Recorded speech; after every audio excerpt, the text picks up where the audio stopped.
이것은 제1년은 완전히 그 손자의 그 글을 그대로 번역한 것입니다. 조금도 가공도 않고 그대로 가져다 썼습니다. 이게 말하자면 몽타주한 것입니다. 자, 대가리를 치면 꼬리로 일어서고, 꼬리를 치면 대가리로 일어서고, 한가운데를 치면 대가리와 꼬리가 한꺼번에 일어서고, 그런 뱀이 있답니다. 대가리를 딱 치면 꼬리로 탁 덤비고, 꼬리를 치면 대가리가 그냥 덤비고, 가운데를 치면 대가리 꼬리가 동시에 덤비고.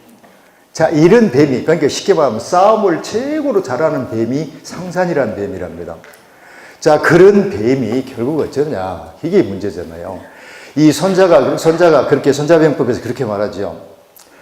훌륭한 전술가는 병사를 어떻게 배치하느냐, 솔련처럼 배치를 해야 된다. 솔련처럼 배치해서 대가리를 치면 꼬리가 덮치게 하고, 꼬리를 치면 대가리가 덮치게 하고, 가운데를 치면 대가리 꼬리에서 함께 덮쳐가지고 적을 섬멸하는 그런 전략, 전술. 이것이 대단히 이기는 방법이다. 이기는 방법. 훈련이다. 자, 그런 전략이죠. 자, 손자병법의 그런 병법이죠. 이런 병법, 훈련병법인데, 그놈을 그대로 갖다 해놓고, 1년에다 붙여놓고 뭐라고 썼습니까? 뭐 있다 이것이 있어. 그래, 나는 있다 이것이다. 만만해야 죽는 신용을 하고 살아야 밥술이라도 뜨고 사는 세상에서 나는 그래, 있다 이것이다.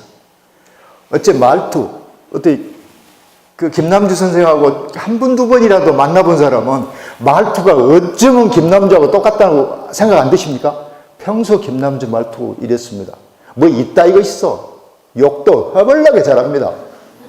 욕쟁이였습니다. 자, 그러면 그 말투뿐만이 아니라 너무너무 그 김남주의 모습들을 그대로 담고 있습니다.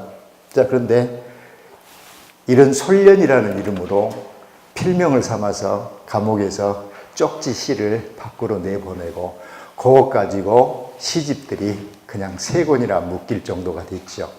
그러니까 김남주를 가장 김남주다운, 진짜 혁명전사다운, 오직 싸우고 투쟁하는 싸움꾼입니다. 싸움꾼으로서의 김남주 시인의 모습을. 자, 그렇다고 해서 시가 군더더기도 없습니다. 정말 군더더기 없어. 뭐 있다 이것이 있어. 그래, 나는 있다 이것이다.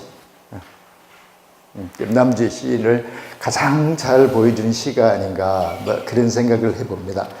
자, 그래서 말하자면 이런 것들을 이런 시를 가지고 그냥 김남주 시인은 침묵의 시를 떠나 피로 쓰여진 언어의 화살로 가자고 다짐하고 당부하고 그런 것 같습니다.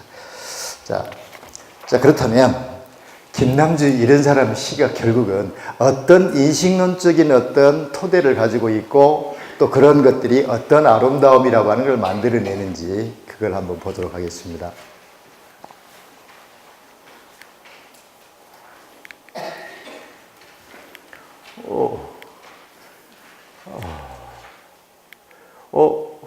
어디로 갑니까? 계속 거꾸로 들어갑니까? 역시 제가 잘 못하지요? 됐어. 네, 이거 계속 누르면 된다면서.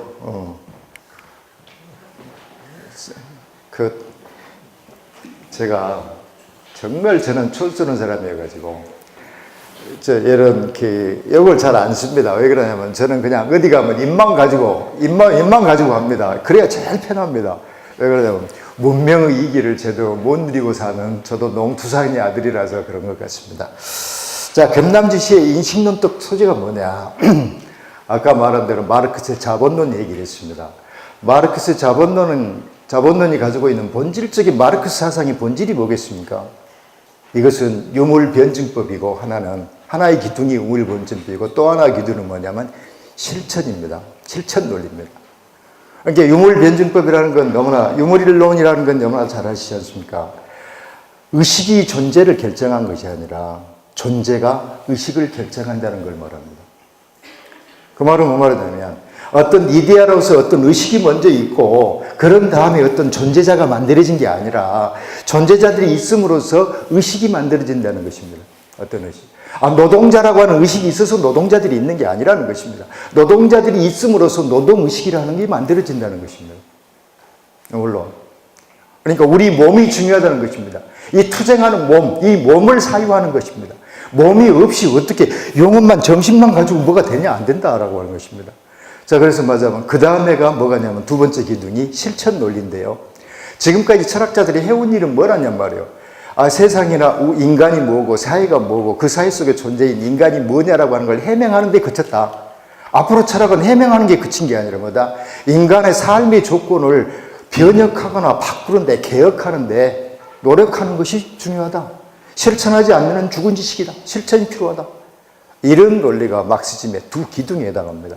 자, 이런 논리가 그대로 김남주 시에 그대로 보여지는데 그게 첫 번째 얘기. 이 시를 보면 참 소박하지요. 이 나물 캐는 처녀가 있기에 봄도 있다. 자, 저는 이것보다도 제가 이걸 보는 것이 더 고개가 덜 아프고 좋네요. 여러분, 나눠진 유인물의 3쪽에 있습니다. 자, 한번 제가 읽어보겠습니다. 마을 앞에 개나리꽃 피고 뒷동산에 뻐꾹새 오네.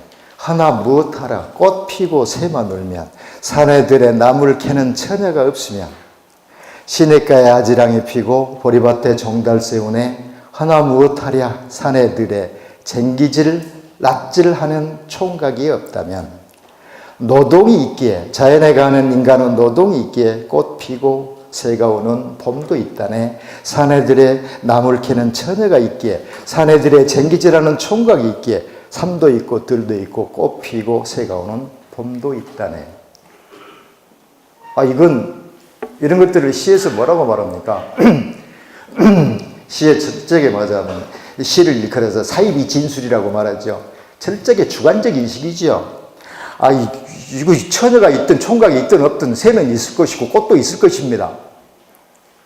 자, 그럼에도 불구하고 그 꽃이나 새나 여기서 보여주는 이 뻐꾹새나 뒷동산의 뻐꾹이나 그렇지 않으면 진달래 꽃이나 그러면 아지랑이나 종달새 이 자체로서 존재자로서 의미가 있는 것은 뭐다? 노동하는 인간이 있고 노동하는 주체로서 인간이 있음으로써 요런 아지랑이든 종달새든 뭐든 간에 그의 존재자로서 의미를 갖는 것이라는 것입니다. 노동자가 그런 사람이 없다면 그 사람들에게는 그 사람에 의해서 그런 것들이 의미가 부여된다라고 하는 것입니다. 그러니까 절차게 이건 유물론적인 것입니다.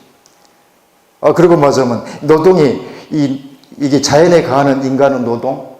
자, 인간은 그러면 그 인간은 노동하는 몸을 사유하죠. 그 노동하는 몸, 그런 사람들 속에서 결국은 뭐다? 그런 쟁기질하는 총각과 나물 캐는 처녀들 또 그 봄도 의미가 있는 것이다 라고 이렇게 얘기를 하고 있습니다. 이렇게 다분히 유물론적이죠. 자, 근데 그 다음에 이 시를 보면 이게 사랑까지도 철저하게 유물론적으로 인식을 합니다. 그러니까 김남주에게 사랑이라고 하는 것은 우리가 다르게 또 인식해 볼 필요도 있는데요. 자, 그러면 여기에서는 그렇게 해서 사랑이 이 고뇌의 무덤이라고 되어 있는데요.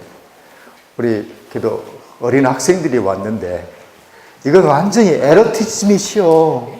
좀 부끄러운 시가 될 수도 있습니다. 남녀의 육체적 사랑을 얘기하는 것 같습니다. 겉으로 보는데. 자, 그런데 그 속에다가 뭘 보냐. 또 다른 시 속에는 이게 있습니다. 김남주의 사랑의 기술이라고 하는 시가 있는데요. 거기에는 이렇게 말합니다. 그 사랑의 기술을 뭘 사랑의 기술이라고 하냐. 민중이 나라의 주인이 되는 기술이 사랑의 기술이다. 민중이 나라의 주인이 되는 기술이 사랑의 기술이랍니다. 자, 그러면 여기서 사랑이 하나의 메타포로 쓰입니다. 자, 한번 같이 보겠습니다.